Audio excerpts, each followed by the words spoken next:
Girare in bicicletta per Bologna ti permette di cogliere tutti gli scorci più pittoreschi della città, di passare attraverso le stradine in mezzo ai mercati e di scoprire delle bellezze architettoniche come la Fontana del Nettuno, Piazza Maggiore, le Due Torri, oppure dei luoghi nascosti e poco conosciuti come la Finestrella che si apre sul torrente Aposa, che è chiamata la Piccola Venezia, e tante altre chicche che regala la città.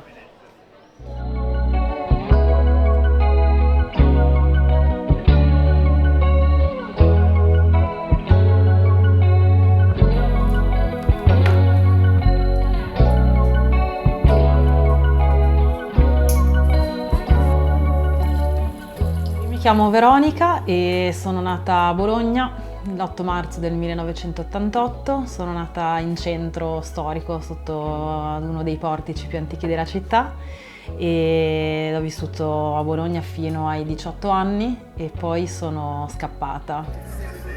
Sono tornata dopo aver fatto diverse esperienze sia all'estero che in Italia perché faccio la fotografa e quindi ho lavorato in diversi studi fotografici e poi il lavoro mi ha riportata a Bologna. E adesso seguo diversi progetti che mi legano alla città, quindi sono felice di essere tornata, anche perché penso che sia una delle città migliori in cui vivere e in cui pedalare soprattutto, perché è perfetta.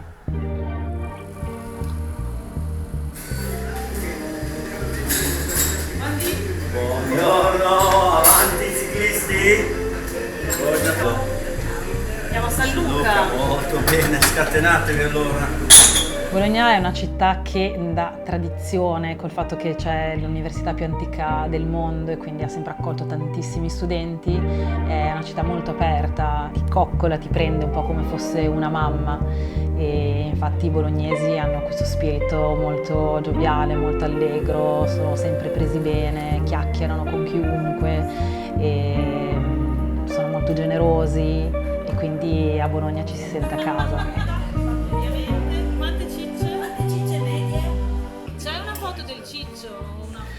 A Bologna ci sono ancora delle realtà molto autentiche e molto sincere in cui è possibile ancora entrare e fare balotta con i proprietari di queste attività. Fare balotto in bolognese vuol dire fare amicizia, parlare, chiacchierare ed entrare in confidenza velocemente con una persona. Ed è una cosa che insomma rende Bologna speciale e che speriamo si salvaguardi nel tempo perché è una rarità e sono i posti che noi insomma bolognesi e noi soprattutto ciclisti amiamo e amiamo frequentare.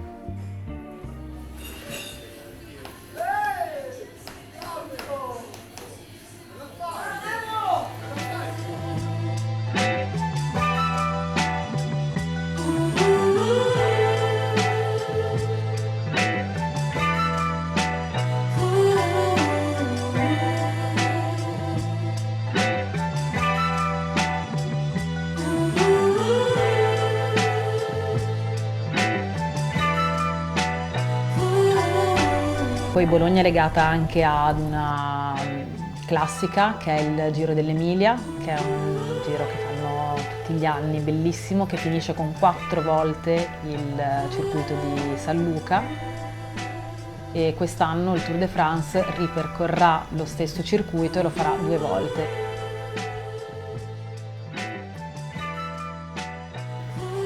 La salita di San Luca è la salita monumento di Bologna, è la salita che conoscono tutti e anche la più temuta perché è lunga quasi 2,5 km e tocca delle pendenze al 20-22%.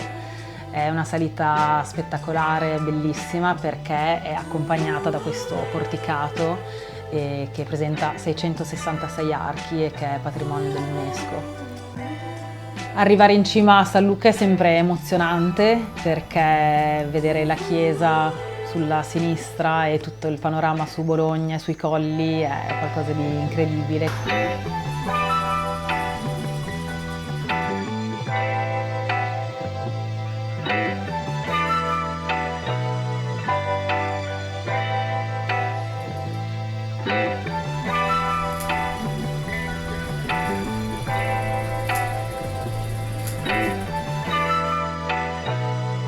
La specialità di Bologna sono i tortellini rigorosamente in brodo di cappone, che è una pasta ripiena, chiusa a mano, con molta dedizione, molta pazienza e diciamo che la leggenda vuole che in un cucchiaio da cucina ci debbano stare 7 tortellini. E qua a Bologna abbiamo una realtà che è fantastica, che è la realtà delle sfogline, che sono queste signore che tutti i giorni tirano la sfoglia a mano con il mattarello e poi chiudono le diverse paste bolognesi, che sono appunto i tortellini, i tortelloni, i passatelli, le tagliatelle, le lasagne e poi fanno anche tanti dolci, tante altre cose secondo la tradizione bolognese. Come stai? No, perché ci sarà il Giro di Francia che passerà.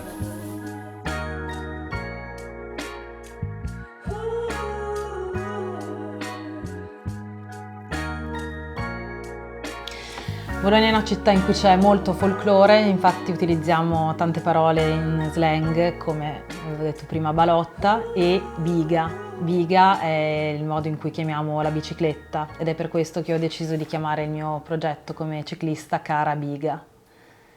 Cara Biga è una pagina Instagram che ho creato per raccontare i miei viaggi in bicicletta, le mie esperienze legate alla bici, per parlare di un ciclismo che è molto femminile, un ciclismo romantico. La bicicletta come mezzo di condivisione, perché condividi la fatica e condividere la fatica con delle persone è una cosa che ti lascia tanto e ti crea così delle esperienze che poi diventano indimenticabili, e condividere dei viaggi, condividere comunque dei valori comuni che rende i legami con le persone molto forti e permanenti, duraturi nel tempo.